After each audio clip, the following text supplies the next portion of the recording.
Hi friends, ఎలా ఉన్నారు అందరూ? బాగున్నారా? మీరు చూస్తుంది చింతాకు పొడండి.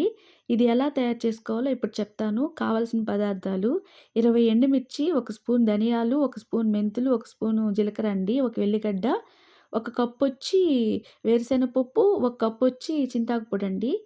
ఓకేనా? ఒక ప్యాన్‌లో 2 స్పూన్‌లు ఆయిల్ వేసుకొని, అందులో వేరుశెనగపప్పు వేసుకొని బాగా వేయించుకోవాలండి. దాన్ని పక్కన తీసుకొని, అదే ప్యాన్‌లో జీలకర్ర, ధనియాలు, మెంతులు కూడా వేసుకోవాలండి. వీటితో పాటు ఎండుమిర్చి వేయకండి. ఇవి బాగా ఫ్రై అయ్యాక అప్పుడు వేయండి. ఎందుకంటే ఎండుమిర్చి త్వరగా ఎగిపోతుంది. ఇవి ఎగవండి. అందుకని ముందుగా అవి వేసుకొని తర్వాత ఎండుమిర్చి ఏసుకోవాలండి. ఎండుమిర్చి కూడా బాగా రెడ్‌గా అయ్యే వరకు ఫ్రై చేసుకోండి. అవి కూడా పక్కన పెట్టేసుకొని, తర్వాత అదే ప్యాన్‌లో చింతాకు పొడి ఉంది కదా! అది వేసుకోండి.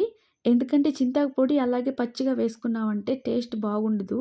స్మెల్ కూడా బాగుండదండి. పచ్చి వాసనొస్తుంది. అందుకని చింతాకు పొడిని ఇలాగ ఒక 5 మినిట్స్ వరకు మనం బాగా ఫ్రై చేసుకొని, తర్వాత మనం పొడిలో వాడుకోవాలండి. ఇప్పుడు ఆ పొడిని కూడా పక్కన పెట్టేసుకొని, ఒక మిక్సీ జార్ తీసుకుందాం.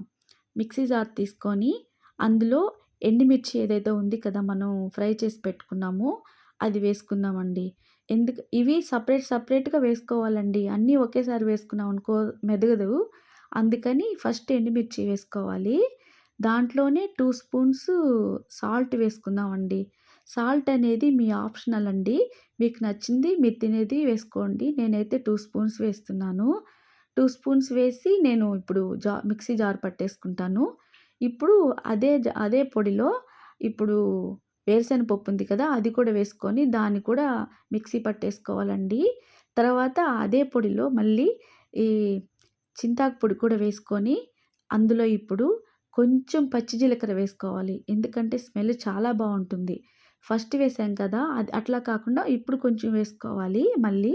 ఇప్పుడు వెల్లుల్లి కూడా వేసేసుకొని మళ్ళీ దాన్ని జార్ పట్టేసుకోవాలండి. తర్వాత అంతేనండి, రెడీ అయిపోయింది. 1 వీక్ వరకు నిల్వ